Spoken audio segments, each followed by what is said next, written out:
trick number one, buy this piano and you'll practice all the time. Yeah, that's true. That solves a lot of these. This solves a lot of the problems that we're going to be talking about right here today. How's it going, Lisa? It's good. Yeah. It's good. Happy Friday. Nice. Yeah, thank you. Happy Friday back. Happy Friday to everyone out there, actually.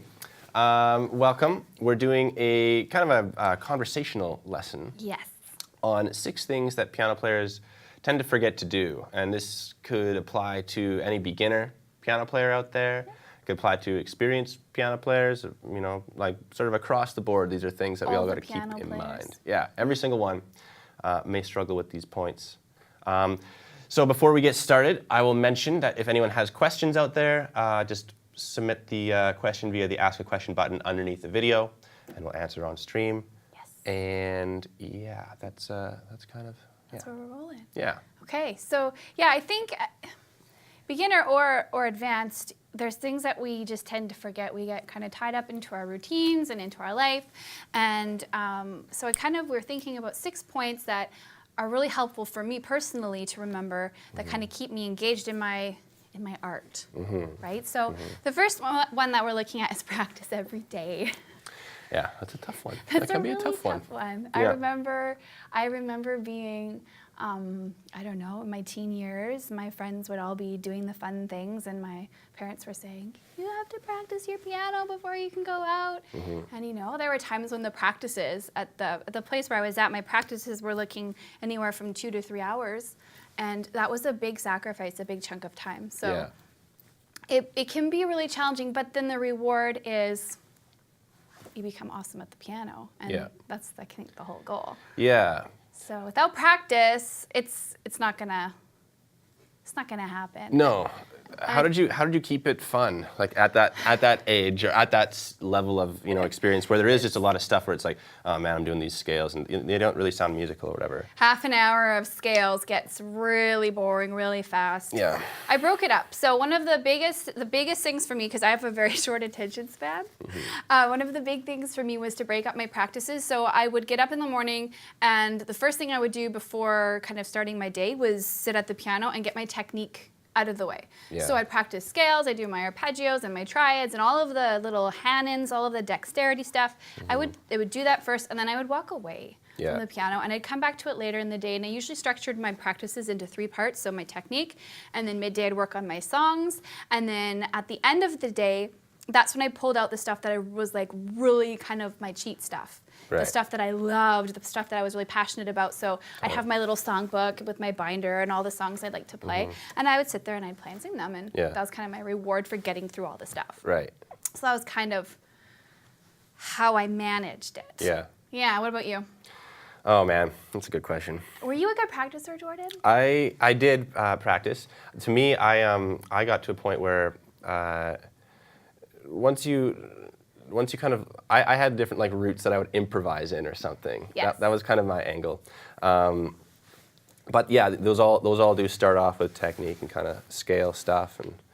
And for me, if you're looking for just like entry points into practicing, sometimes it's nice to just like find like a simple melody, like a really simple. It could even be like, if you're really brand new, it could be like Twinkle Twinkle Little Star, or like even like Star Wars or something, like, I don't know. Like it could just be stuff like playing around with like a really, really basic melody that would then help you build your ear training for what intervals are. Stuff like that, but it's also, it's a tune, I guess. It's a tune, and it's familiar, and it's kind of fun. Yeah. So the structure kind of changes from having to have it really disciplined to like doing all of your things to being, actually, I'm just going to be approaching this with the mentality of play. And that, I think, kind of helps you to get there. Yeah. Yes. So I guess the challenge with practice then is finding the time and developing the discipline, because no matter what, to learn something, you have to, there's a level of sacrifice and there's a level of discipline that's involved. It's not always going to be fun, and it's certainly not always going to be easy. So it's about learning how to get yourself to the keyboard to get through the things you need to get through to develop the skill set that you're after. Yeah. So that's really important. And then I think another thing to really address is busyness, because we are so busy. How do you find time for practice in your busy day? So in an ideal world, you know, you've got that hour of uninterrupted time to practice and to play, and you have all the time in the world and you can take your time. That's great. And for some of you, that's going to be a real possibility. For others, we're just trying to survive, man. Get through our days. So I wanted to kind of show you one of my mini practices. So one of the rules of thumb that I give my students is, if you're super busy, you sit down and you think, what is reasonable for me this week, this coming week? What is a reasonable amount of time for me to schedule for my practices? So I always say, start with scheduling your practices. Don't just go day by day and think, okay, well, I'll fit it in somewhere. Sit down maybe on a Sunday night and go, okay, this is what my week looks like. These are my busiest days. These are my empty spots. Maybe I can fill in the practices here. And actually set that intention before you start your week. You're going to have way more success with your practice schedule that way. That's huge for me. And then once you've done that, if you've got, you know, say you've got 10 minutes. You got 10 minutes to practice. What are you going to do? What's one thing that you would do? I would do technique stuff, just kind of like stuff that keeps your basic fundamentals, just brush up on that. Yes, warm up the finger. So I might sit down, I'm like, okay, I got 10 minutes, I got to be out the door, but I'm going to sit down at the piano and I'm going to do a right hand C scale. And that might be all my brain can handle today, so I'm going to do 3 of them. And maybe I'll work at increasing my speed. And that's super fun. Then maybe I'll go, okay, well, I could handle a G scale. So we're going to pull a G scale out of our pocket. And oftentimes what'll happen is you'll get 2 minutes in and then you'll kind of get in the groove and you'll get lost and it'll be 10 minutes before you know it and you'll be feeling super good. So music is one of those things that engages both sides of your brain. So when you're playing the piano, you're actually engaging both sides and it's super, super healthy, super therapeutic. So this is something that you definitely want to include. Your practices are something you should put in on a stressful day because it's going to really help you. It's going to help you have a good day. For sure. So, I don't know, have you found that? Practicing relieving stress? Yeah, totally. You know what it is? And this is something that I've just thought of to help with practicing. Staying focused during those practices, even if it's like just a 10-minute thing. Sometimes that, you know, get rid of this. Oh yeah. Don't let that be like buzzing away while you're trying to work on something. Put it away from the piano so you can't see or hear it. Yeah, well you chucked your phone earlier. And it was very inspiring to see that happen. Did you like that? Yeah. Yeah. This will not interrupt me from my piano time today. Yeah, just throw it. Throw the technology, guys. Yeah. Because when you it's always therapeutic to just be totally focused on something. Yeah, it's like a meditation almost. Totally. Yeah. You know what's funny? I remember reading this article about how measuring happiness levels in just people throughout the day, and it was cool because at one of the peak points in happiness in someone's day was actually like when they're washing the dishes or something after dinner, because if you just sort of let that be your entire task. Yes, that's all you have to focus on. Yeah, even your just menial life or that menial task is just that's all you kind of got. So practicing scales, you know, this could be just your version of washing the dishes musically. Yes. If you let it Musical dishwashing. Yeah, there you go. That makes me so happy. So mini workout. So you got your scales. You can do your triads. So my mini workout would be scale. I showed that a minute ago. I might pick a Hanon, and if you don't have Hanons, you should get them because they're awesome. Yeah. And you can just run your fingers through any variety of the Hanons. Super fun. And then the chords. So triads, throwing the inversions into the mix. It's going to help you to just connect with the keyboard. It helps develop familiarity with where all the notes are. It helps your fingers to become more nimble. And you have to focus. So I've got scales, maybe pick 1 or 2. I've got my Hanon, I've got a couple triads, and then I'm gonna sit there and I'm gonna be like, that was awesome, good job, Lisa, you did something technical, and I'm gonna play a song. So I might sight read something, or I'm just gonna play something that makes me really happy. And I'll noodle for a few minutes. And then, boom, there you go. That's a practice. You've accomplished it. And what's gonna happen is you're gonna go and you're gonna do that, and even if you've only got 5 minutes, you're gonna establish that routine of getting to the piano no matter what, whether it's for 5 minutes or for 25 minutes or for an hour. Yeah. You're going to start learning, and it becomes a habit, and you'll start to look for that period of time in your day, and now you've set up this beautiful practice routine that it's gonna carry you. It's gonna take you where you need to go. So nice. That's my words on practice. Do you have anything to add to that? No, I think that's great. Say like, if you have a busy week and you're practicing just 10 minutes or something throughout that week, do you try to progress that practice? Like do you kind of, do you know what I mean? Build Does Tuesday's practice, are you thinking about what you did Monday? Honestly, for me, if I'm being super honest, probably not. No. Although that's might be a good idea. Really good advice. So what you could do is, I am a Post-it note addict, because Post-its come in like big ones and little ones and all the colors and pretty designs. So you could put a big Post-it on your piano, and you could track what you've done. So just like you would with the workout, you could track, this is the date, these are the scales I practiced, this is, maybe rate them from difficult to easy, so that you can be watching as you go, and you can really be tracking what you're doing, so you can be challenging yourself. That's an awesome idea. Post-it notes are always a good idea. Yeah. Yeah. Yeah, you're right there. Yeah, thanks. So yeah, there's your practice. Yep. So practice is one thing. We got to remember to get at that piano every single day, even if it's just for a few minutes. Yeah. Okay. Next, breath and posture. Well, wait, before we go to that, we had Whoa. one thing that you were talking about before this lesson about just touching the piano. Oh, yeah. And you have to explain that a little further. Touching the piano. Okay, so here's the thing. So say you're not going to practice. You're like, okay, I'm not going to practice today. I don't have time. I literally don't have time to practice. Yeah. Go touch your piano. And it sounds really crazy. Walk to your piano, look at it, and touch it. Every single day, even if you're not going to practice, touch your piano. What that's doing is it's creating the beginning of a habit response to the piano. So instead of forgetting about it entirely, you're including that in your thought process of each day. And what that's going to do is it's going to magically turn you into a practicer. I'm not even kidding. Okay. Touch your piano. Yeah. It does something psychologically to develop the habit of turning your intention and your attention to the instrument. And next time you're going to touch it, you're like, oh, if I'm touching it, I can play a scale. Yeah. And it goes downhill in an uphill sort of way from there. Right. Yeah. That's cool. Yeah. It's kind of cosmic, but I like it. I know. Sometimes I'm a little bit cosmic. You get sort of pulled into the piano. the energy feel of the piano, man. Yeah. Cool. Yeah. I like it too. That there actually is some very there's some a lot of science in truth there, to I that. promise. Yeah. Yes. Okay, breath and posture. Okay, breath and posture. This is a big one for me because I've been playing for a really long time. Yeah. And so as a longtime piano player, this is something I'm not even kidding, guys. I've done this. I've sat at the piano like this before. This is just one way. I'm just demonstrating that you're tired. You want to snuggle up on the bench. I don't know. Are there any other bad posture people out there? This is not a good way to play the piano, guys. Yeah. So I will forget. I'll be sitting all kind of tucked up and curled up, and then my neck will get sore, and I'm like, oh my goodness, Lisa, you know better than this.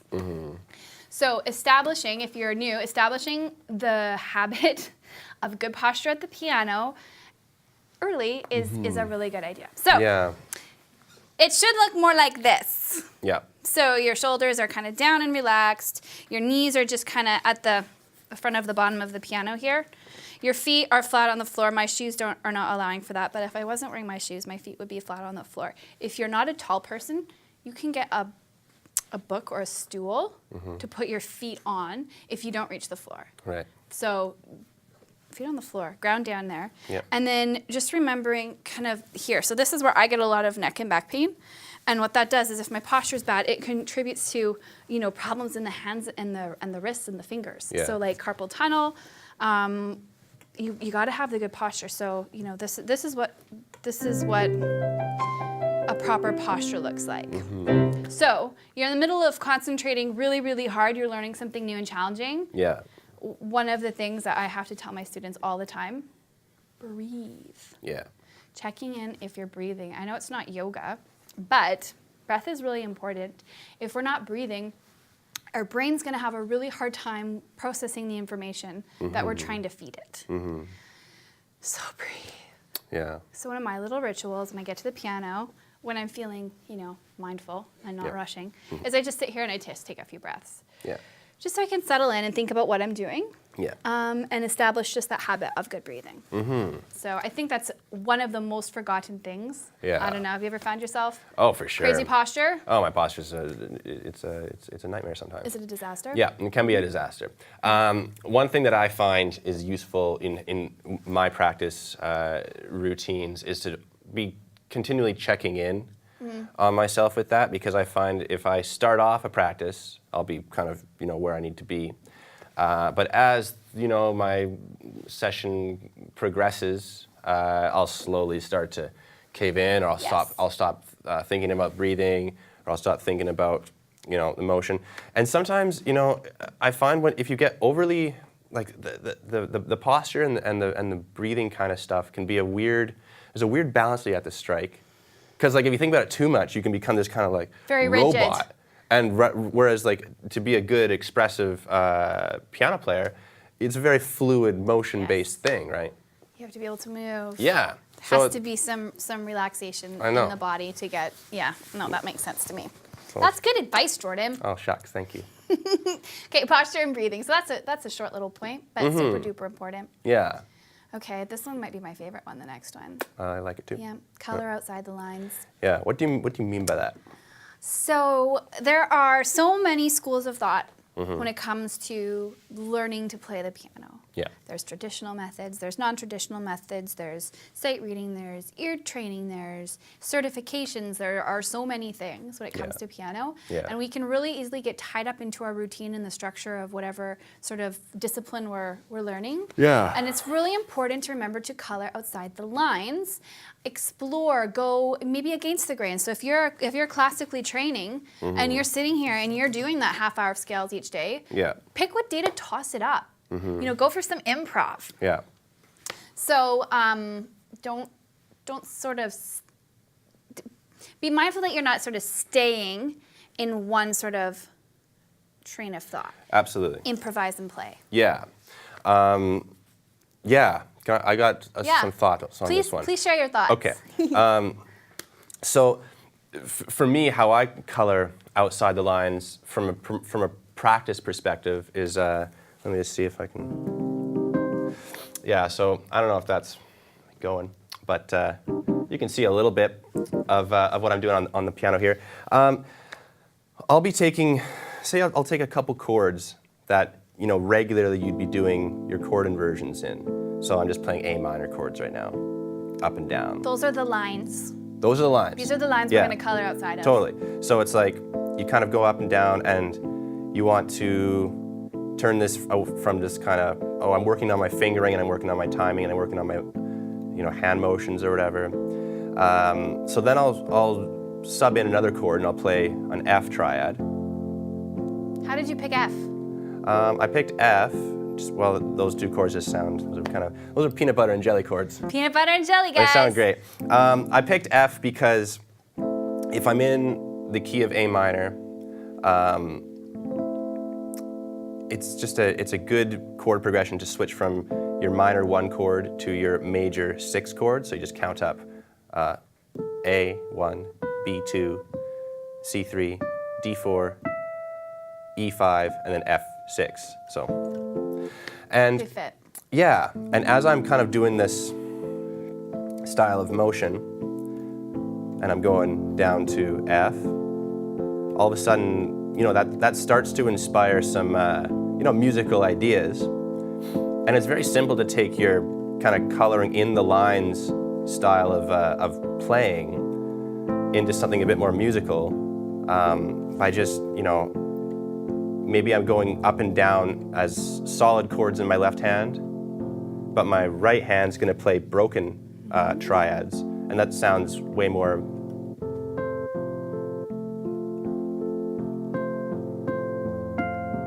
Whoa. Now I have a super cool sound going on. Right? Yeah. So if you're a beginner and you don't know the complementary chords and you want to color outside the lines, show them an example of something that doesn't maybe sound very good and what you would do. So like doesn't sound very good? Like, okay, so for example, you're playing your A triads, you're coloring in your lines. Yeah. Okay. And you don't know what to play as the next chord. Maybe you're a little more traditional and Yeah. you haven't explored this way, would it be safe to say you could just try going up a step or down a step? Yeah, you can literally take the key of, let's simplify it even further. I'm going to go back to C major. C is usually a very safe place. C, just all the white keys. And if you're looking to just kind of make some safe bets when you want to color outside the lines, if you stick in a key like C, you're in a really lucky place because all you need to worry about are the white notes. Yes. And they're always going to sound pretty good. So yeah, you can absolutely, like sometimes it's just helpful to walk up a triad shape with every white note on the piano and then just kind of see, it could just be as simple as this. Just playing the notes of the chord, and then I'm going to move up. I'm going to move up one position to the right here. I'm going to do it right about now. And now I'm just, So nice. I'm like swapping out, and I'm just playing like with rhythm. It's not, there's nothing.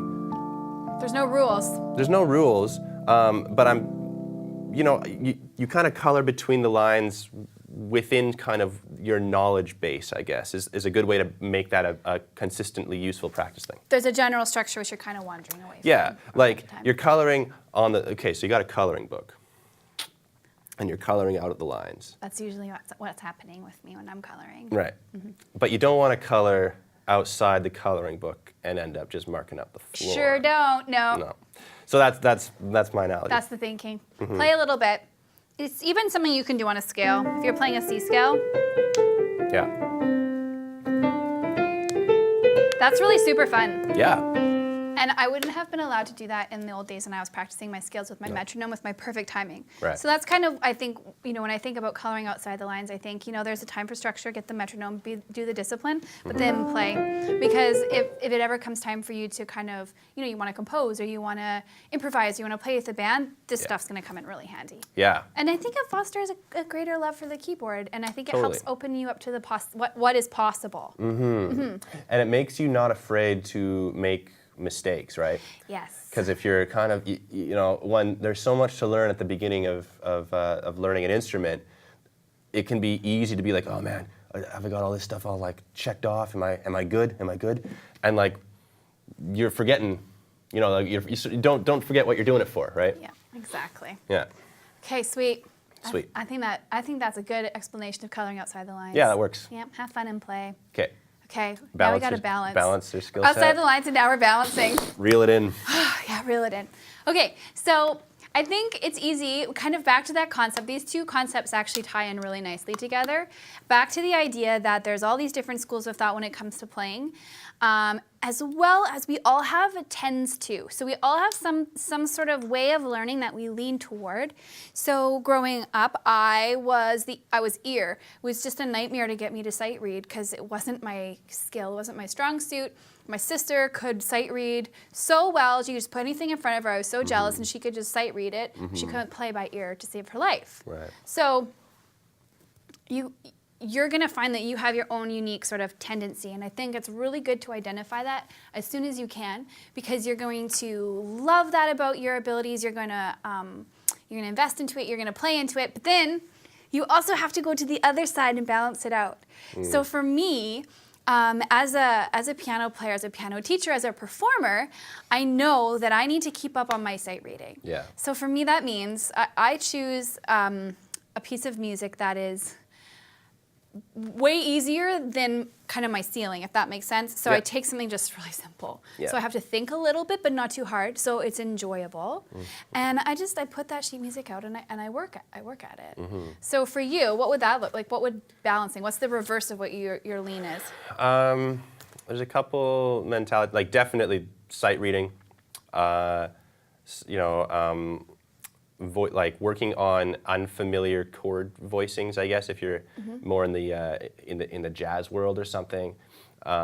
Just trying to like we have these things. We do have those tends to. I like that term, but I think we could build out those tends tos, right? Exactly. And that's sort of what this is about. Because sometimes the hurdle in this kind of mentality is like, well, why would I go back 5 steps and try to do it in this unintuitive way for me, Yeah. versus like I'm off to the races in the kind of ear training, just more intuitive style of playing. Yeah. But if you have a little bit of knowledge of kind of the different perspectives, it does really help flesh you out as a musician. It also gives you something that's going to tie into a point later on in this lesson here, which is it gives you more tools to communicate with other musicians. Yes. Right? Because we all have different approaches to it. Yeah.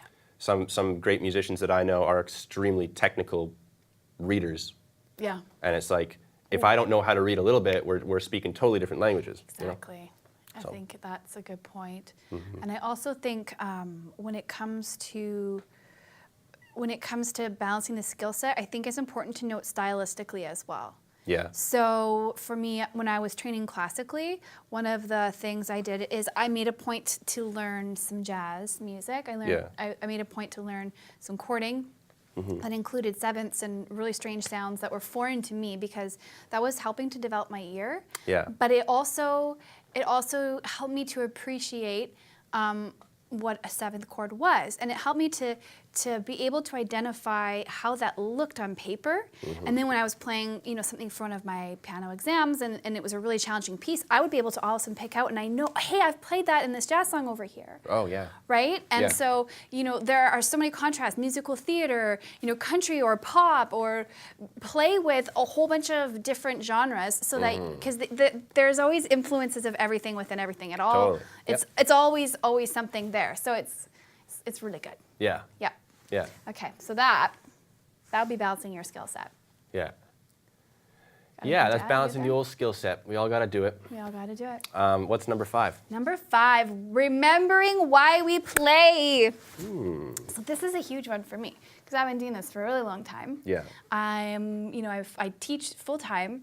I'm constantly at the piano. Yeah. So it's easy for me to forget. Yeah. Why do I play? I have to go back to my 9-year-old self who is begging, Mom, can I please have piano lessons? Mom, can I please have piano lessons? I have to go back to that and Those go, were voluntary for you at the beginning.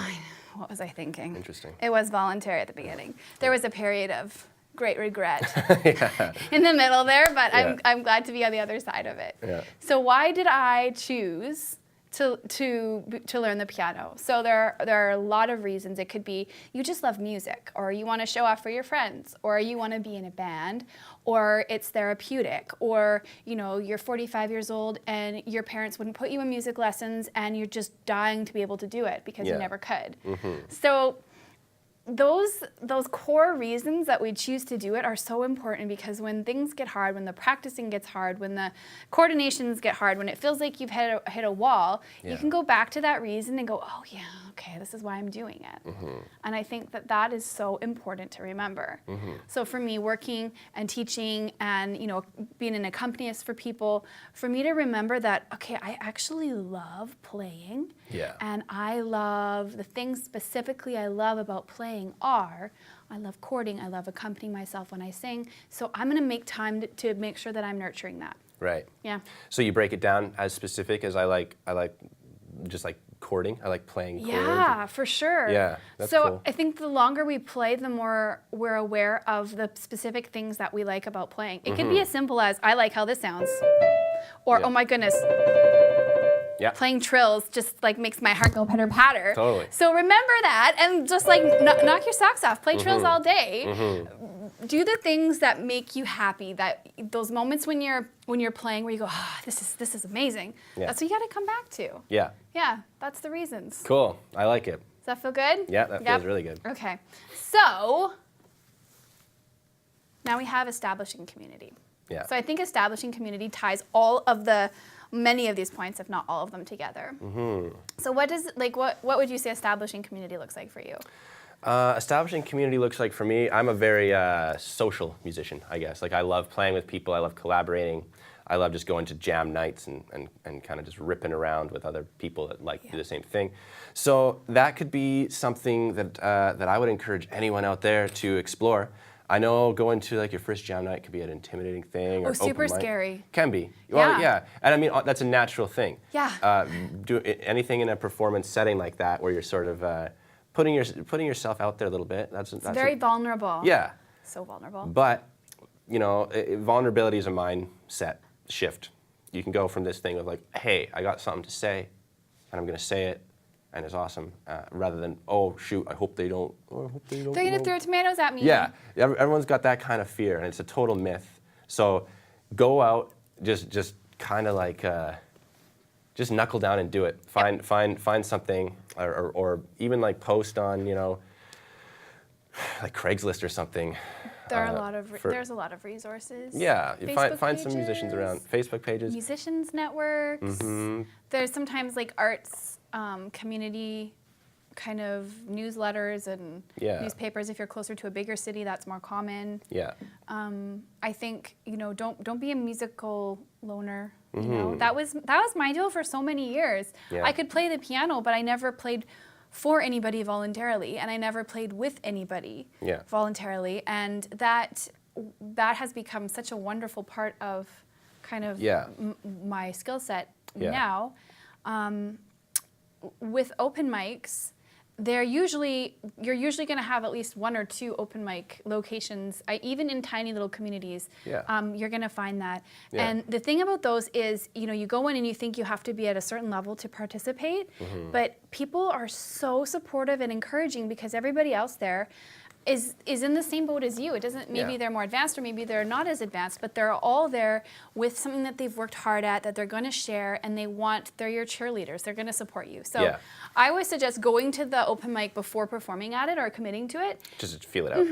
Feel it out and just kind of meet some of the people, and then you can go back and go, okay, hey, I know what to expect. I'm going to dive in, and I've got it all prepared. Yeah, cool. That's really cool. And then jamming with other musicians. So if I'm playing the piano, finding somebody that maybe plays the guitar, or finding somebody who can play the drums, that we can get together and color outside the lines. And that is going to round out your skill set because you're having to learn to be collaborative.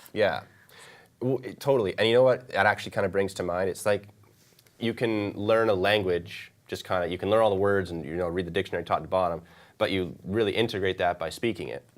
And music is just another language, and if you kind of go and learn and just sort of experiment and try out what you've been learning at home with other people, you integrate and just kind of absorb things so much quicker. So much quicker. So there it is. There it is. Well, the Pianote community we have some really good resources here. We've got our Facebook page. We have a forum. Facebook page, forums, Instagram. Comment, ask questions, engage.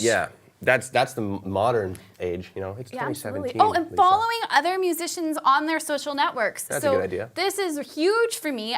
This is something that I've recently started because I was, you know, getting bored of kind of scrolling through. I'm like, what's happening? But when I'm following other musicians and I'm watching what they're doing and they're posting something about their journey, it's so good. It helps me to get kind of my own ideas and to be encouraged and inspired. So that's a huge piece of the puzzle, I think, in the modern times. Cool. Yeah. In these modern times. These modern times. Awesome. That's so is that kind of our? That's our lesson. That's today. all the points. That's the points. Yeah. If anyone's got any, things that if this has sparked some ideas in your own mind, let's totally hear it, or send it into to the forums or email me afterwards, because this is the kind of thing that I think will give. Remembering stuff like this will give your piano playing journey the longevity that you're looking for. Absolutely. If you don't keep in mind these kind of points, eventually you just kind of wander off into the bushes and chuck your piano away, right? Can't have that. Can't do it. Can't do it. Yeah. All right. Cool. Sweet. All right. Rocking and rolling. Yeah. Do you want to do a little noodling out? I'm gonna noodle out. Okay. I'm gonna explore a little bit. Okay. What key are you exploring in? C, because C is safe. C is the safe key.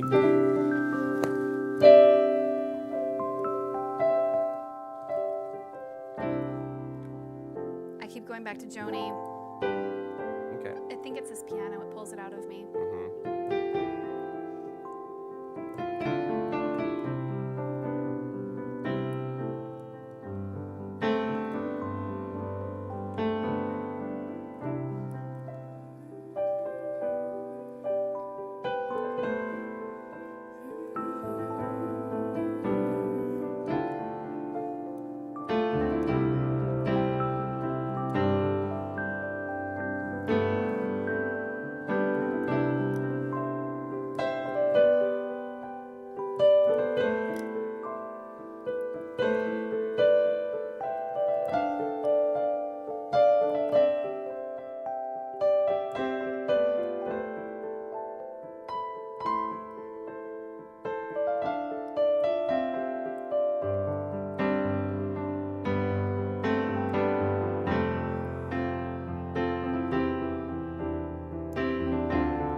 Was it okay?